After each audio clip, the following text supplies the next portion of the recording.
And on the 8th day, God looked down on his planned paradise and said, I need a caretaker. So God made a farmer.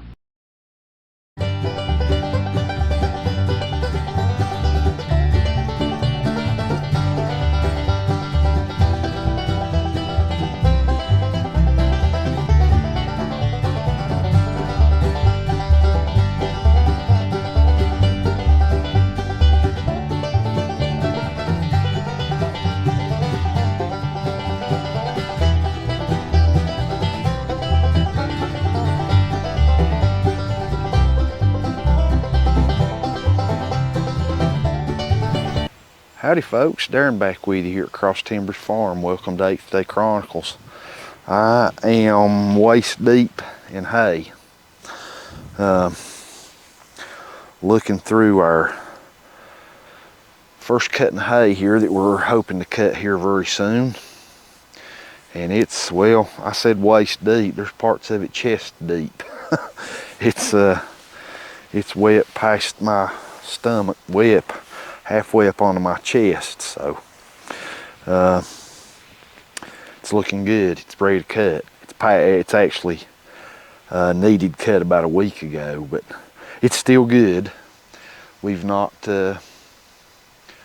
had anything turn brown or anything like that. It's still looking really good, but we're hoping to cut it today. It is about 2 p.m. and I had planned on already to be cutting by now, and about 2 hours ago all of a sudden the skies got dark and we had a rain shower blow through, and everything's still kind of wet, so the sun's back out and we're going to let the sun stay on this hay as long as we can to let it dry out good. And if we don't cut it till 4 or 5 o'clock this afternoon, it's fine. We're in those long days of summer and it don't get dark till 9 p.m. or close thereby here in western North Carolina in June. What is it, the longest day of the year? I think like somewhere right around June 22nd, 21st, somewhere in that area, for the solstice, summer solstice. So it's stay dark, I'm sorry, it'll stay light up till 8:45, close to 9 p.m. So we need to let this hay dry out. The sun keeps going back under. We got all kind of clouds just rolling through. It's been a challenge to cut hay this spring, this early summer. The weather has here in western North Carolina in spring and early summer of 2023. Man, I'm telling you, we've had rain showers and rain about every 2 to 3 days, which is fantastic for our hay. Don't get me wrong, we're thankful for the rain. We'd rather have this problem as a drought. But it's been a challenge to cut our hay this first cutting. We've had everything lined up and ready to cut hay 2 or 3 different times since we've cut our test plot to cut our main hay field here, and it just has not worked out. We get everything ready, the forecast looks good, and then a day or so later the forecast changes and we have some more rain blow in, and it is what it is. It's still, our hay is still good. I don't want to wait much longer. This hay needs cut. It should have been cut probably 4 to 5 or between 5 and 7 days ago, probably been prime. But it's still good hay. It's still really good hay. It could have been a little bit better, but it's still going to be a quality cutting. And we're hoping to cut it today. I've been watching the weather forecast intently for weeks now. And it looks like this week, today's a Monday, and it looks like we have no more rain in the forecast after today until about Friday night or Saturday morning. So it's looking good. The orchard grass and the tall fescue is super thick. We've got some areas of this back here that is thin. We got to do some more work back here with some fertilizing and lime and some work with the soil. Happy to say our spraying, our 2,4-D application has done really well back here. The weeds that's in this hay are almost non-existent. I've never seen hay that's, at least in this area, that is completely weed-free, even sprayed hay. I've never seen any. It's just 100, you could say 100% weed-free. Some of this is, I'm gonna pick a little bit of it here and show you what we are working with here. This is some fantastic looking hay. Look at this orchard grass. My goodness, that's good orchard. Look how leafy. It's super leafy. And look at this one, the seed head's just about to come out on it. Well, it's out, but it's about to come out into full bloom. Fantastic hay. It's really, really good. The tall fescue is here, and the orchard grass. The tall fescue's really shot up in the stems with the seed head, but our orchard grass down, it's not quite as tall as the fescue. It's in there, and man, is it thick in areas. Then we have other areas that everything is just a little thin. We got some areas right up here and back here. This very top section of the hayfield's a little thin. We're gonna have to do some work there with our soil and do some amendments to that soil and get it up to where it needs to be to produce a little better. And as soon as we get this cutting off of this field and it's baled and done, maybe a week later, we're gonna start doing some fertilizing and according to a soil sample, lime and whatever it needs. So we're looking forward to getting started with some laying down some of this hay with our drum mower. We've got the drum mower hooked up and ready, and we're just letting this beautiful sunshine penetrate into this hay and help dry it up some from the rain shower we had an hour or two ago. And hopefully we'll be cutting hay in the next 2 hours or so.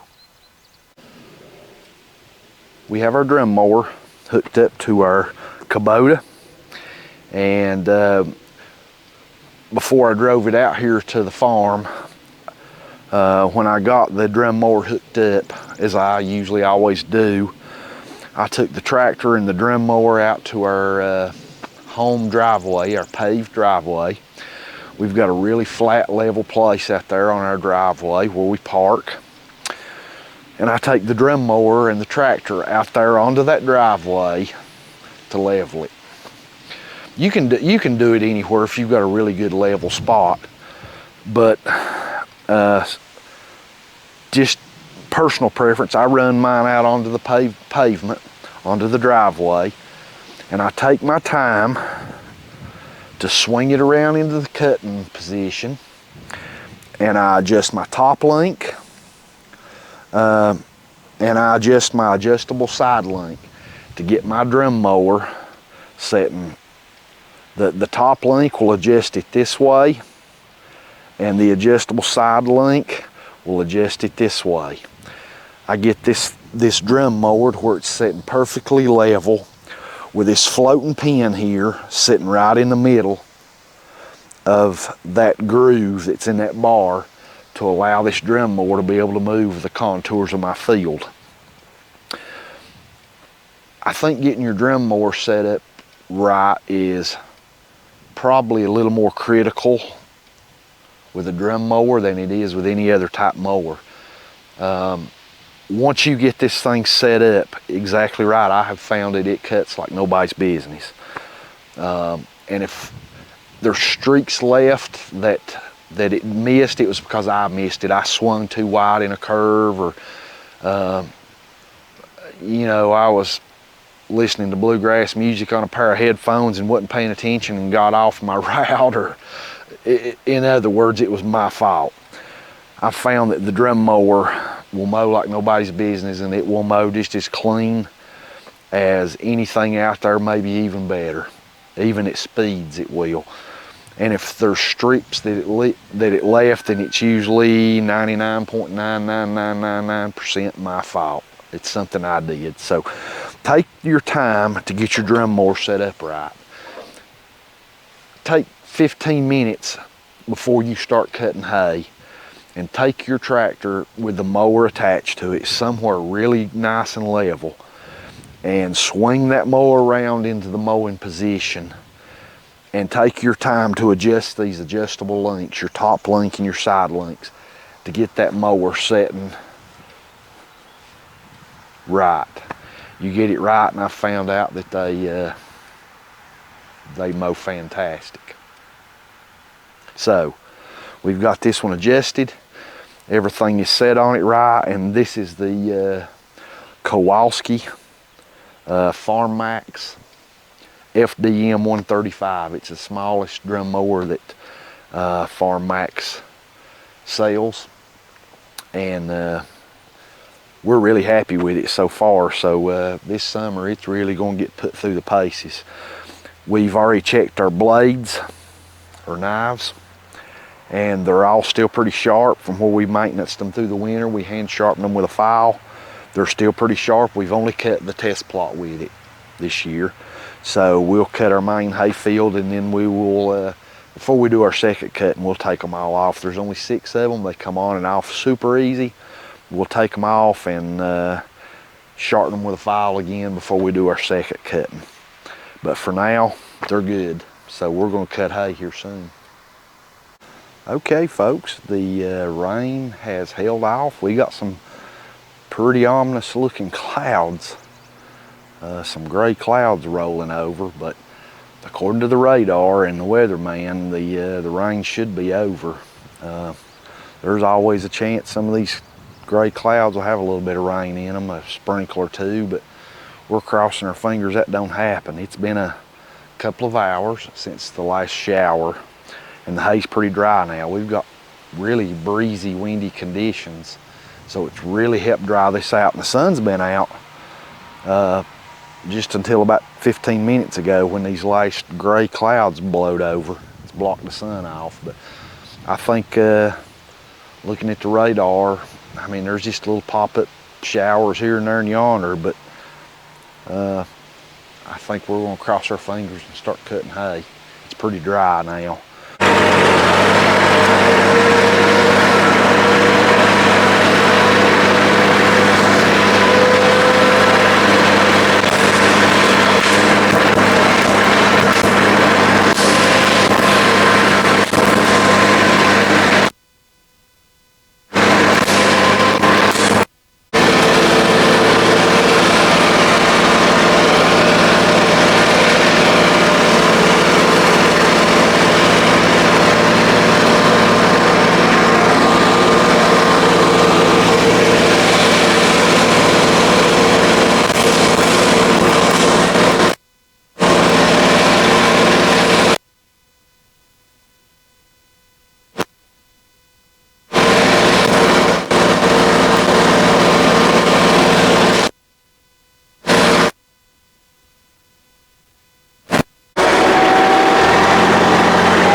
Okay, folks, we got the hay cut. It's laid down. It's looking really good. The hay's actually a little better than I thought it was. You know, when you get out and walk in it, you can see it good, but once I get it cut and I can actually pick it up and look at what I've got on the ground, it's good hay. It's very good hay. The 2,4-D that we sprayed in this field back in the spring, man, I'm telling you, this is pretty much weed-free hay. And shockingly, I was pleasantly surprised at how much red clover is still in it. There was lots and lots and lots more red clover than I thought there were. Now our spraying did kill some of it, but I guess some of it hadn't come up good when we sprayed, and I don't know. But I was shocked when I was making my rounds mowing how much red clover I saw. Some of it actually flowered, you know, with a purplish red, you know, flower on it. It looked really good. And the orchard grass, there's a little more orchard in here than I thought there was. It looks really, really good hay. Look at this. It's good stuff. Really good hay. It's probably a 50-50 orchard red clover. I'm sorry, a 50-50 orchard fescue mix. I'm shocked at how much red clover, or sorry, I'm getting all tangled up. How much orchard grass is in it. It's there's a lot of it, and I'm pleasantly pleased. But the little Farm Maxx drum mower, hey, run perfect. Any places that was missed when I was making turns and stuff like that, it was totally my fault. I either let the tractor eat in too close to my row or something like that. But I've got some steeper places that I have to mow pretty slow, just for safety reasons. You don't want the momentum of you turning down a hill and it's sloped and your momentum just really carry you. Time or two mowing this upper field right over here. If you can, I'll spin the camera.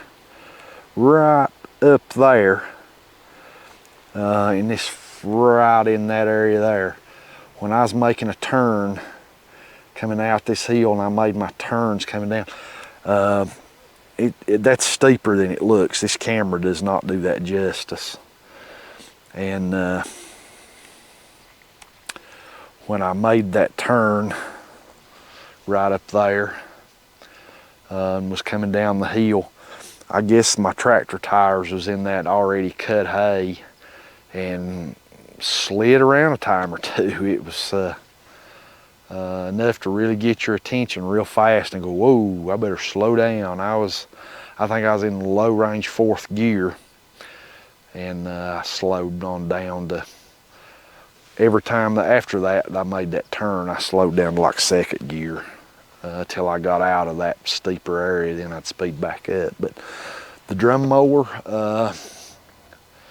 I do believe that what everybody says about them, that they will cut as fast as you can stay in the seat. I believe that. Man, that thing just mows like nobody's business. But we got some good hay down, and we're looking real forward to tedding it. We'll probably let it lay tomorrow and ted it the next day and the next, probably, with no warmer temperatures than we have. And hopefully bale it on the 5th day. So it's down, and we'll bring you back as we ted it and as we bale it. We're pleased with our results back here. It's looking really good. And again, I alluded to this on our video with baling the test plot hay. Adjusting the cut height on our drum mower 2 thumbs up. So much better than last year when we used it at the factory setting of 1 5/8. It's cutting about almost 4 inches now, and like 3 7/8 to 4 inches. It's perfect. I expect fast regrowth, and we're going to be doing some fertilized too before our second cutting. So thanks for being with us here today on the farm. If you haven't, we would really appreciate it if you subscribe to our channel. That encourages us to keep bringing this camera equipment out and making more videos with this small scale haying equipment. We fully realize equipment like this little drum mower, and the smaller tractor and things of that nature is probably not very interesting to folks that are really large scale hay, mowing hundreds and thousands of acres. But if you're like us and you mow small scale, 10, 20, 30, 40, 50 acres, whatever, and you have tight places and things of that nature, this little small scale equipment's fantastic. It's situational, and it matches our situation to a perfect T, and we really like this small scale equipment. And we appreciate you coming along with us. It encourages us to bring this equipment out, the camera out, and the camera equipment and film doing this stuff with this small scale equipment, with the likes and the subscriptions we're getting. So we really appreciate it, and I pray that you and your family have a wonderful, wonderful evening, and come back with us as we ted, rake, and bale. God bless, and have a good evening. Okay, let's get the drum mower put in the transport position. I've already removed the PTO shaft.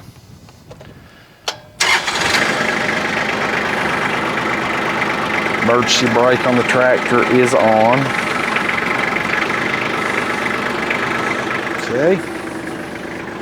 Just take the pin out of the breakaway bar. Okay.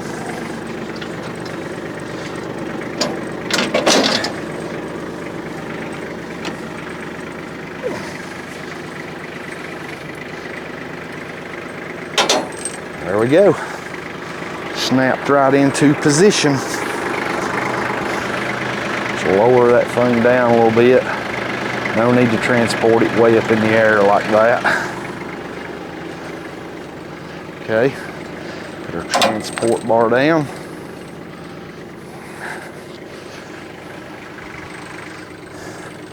And we're ready to leave the field.